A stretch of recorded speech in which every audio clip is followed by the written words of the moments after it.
বিএনপির প্রতিষ্ঠাতা জিয়াউর রহমানের ৪৪তম মৃত্যুবার্ষিকী আজ। ১৯৮১ সালের এই দিনে চট্টগ্রাম সার্কিট হাউসে এক ব্যর্থ সামরিক অভ্যুত্থানে নিহত হন সাবেক এই রাষ্ট্রপতি। বহুদলীয় গণতন্ত্র আর দেশের অর্থনৈতিক মুক্তির কারিগর হিসেবে দেখা হয় জিয়াউর রহমানকে।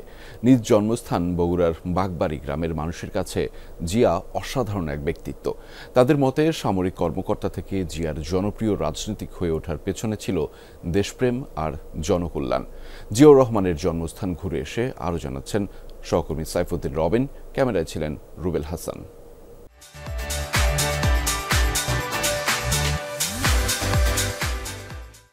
নেতৃত্ব দিতে চান, আপনাদেরকে জনগণের মধ্যে যেতে হবে। বাংলাদেশের জন্মলগ্ন থেকে ঘটনাবহুল জীবন বিএনপির প্রতিষ্ঠাতা প্রয়াত রাষ্ট্রপতি জিয়াউর রহমানের। ক্ষণজন্মা এই জাতীয়তাবাদী রাষ্ট্রনায়কের জীবনাবসান ঘটে ১৯৮১-র ৩০ মে। চট্টগ্রাম সার্কিট হাউসে কতিপয় সেনা কর্মকর্তার নিষ্ঠুর শিকার হন তিনি।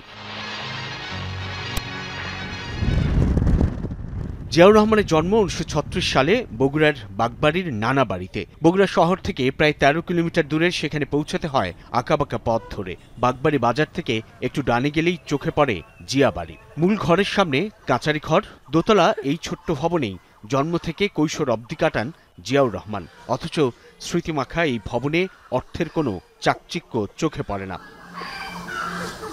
বাগবাড়ি গ্রামের যে জিয়া বাড়ি, সেই জিয়া বাড়ির এই কক্ষেই জন্ম নিয়েছিলেন বিএনপির প্রতিষ্ঠাতা জিয়াউর রহমান। আর সাদামাটা এই কক্ষে আসবাব বলতে খুব বেশি কিছু নেই। রয়েছে একটি ড্রেসিং টেবিল, একটি খাট, একটি টি টেবিল আর একটি আলমিরা। কি বলছেন এই বাগবাড়ির স্থানীয়রা? প্রতাপশালী সেনা কর্মকর্তা কিংবা রাষ্ট্রপ্রধান হয়েও কেমন ছিলেন জিয়াউর রহমান? লাখ লাখ পুলিশ আসলো, দেখলাম উনি বললো, এই প্রশাসন বলে তোমাকে বলো না, আমার গ্রামের লোক, বুঝলি? তো উনি খালি হাসিয়ে কথা বলছে। উনি স্বার্থ না পর স্বার্থ লোক ছিল, পায়ে হাত দিয়ে গ্রামগঞ্জে বেড়াতো।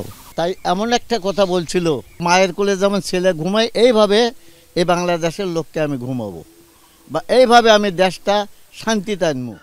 জিয়াউর রহমানের মৃত্যু এখনও কাঁদায় বগুড়ার এই প্রান্তিক মানুষগুলোকে।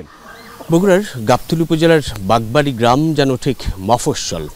এই জিয়াবাড়ির সামনেই রয়েছে ফসলি ক্ষেত, তার পেছনে শানবাঁধানো পুকুরঘাট।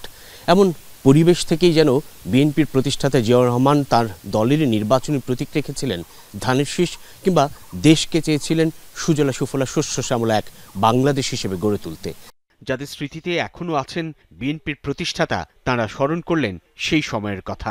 স্থানীয়রা জানান, মৃত্যুর একদিন আগেও জিয়াউর রহমান এসেছিলেন বাগবাড়িতে। সেদিনই তো বাগবাড়ি চলে যায়, মঞ্জুর সাথে একটা চলতেছিল, দ্বন্দ্ব চলতেছিল। আমরা তাড়াতাড়ি আসেন, এটা তাক ফাঁকি দিয়ে লেগেছে জাস্ট, যেটা বাস্তব। লেজার পরে তো রাত্রে অপারেশন করলো জাস্ট। তাই খালি ওখানে বললো যে আমার একটা খুব জরুরি কাজ, আমি আর অপেক্ষা করতে পারলাম না, আপনারা থাকেন, বেঁচে থাকলে আবার দেখা হবে, এইটুকু বলে। তাই তখন হেলিকপ্টার উঠে চলে গেছে। আর সে যায় তার সাথ যা, পরের দিনে সকালে আমরা শূন্য, তাই মারা গেছে। হয়তো খবর শোনা মারা যাওয়ার সাথে সাথে মানুষের চোখের পানি বহু পড়ছে। দেশের জন্য তো সেটা জীবন দিয়েছিল বাড়ি, ইনশাল্লাহ খুব চেষ্টা করছে, আল্লাহ তার ভাগ্য হয়নি। বারোটা ঘটনা জ্যৈষ্ঠ মাসের কাটামের মধ্যে আমি 2 দিন ভাত খাইনি, টেনশন হতো।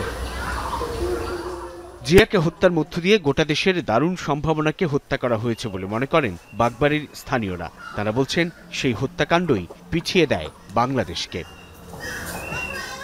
সাইফুদ্দিন রবিন, যমুনা নিউজ, বগুড়া।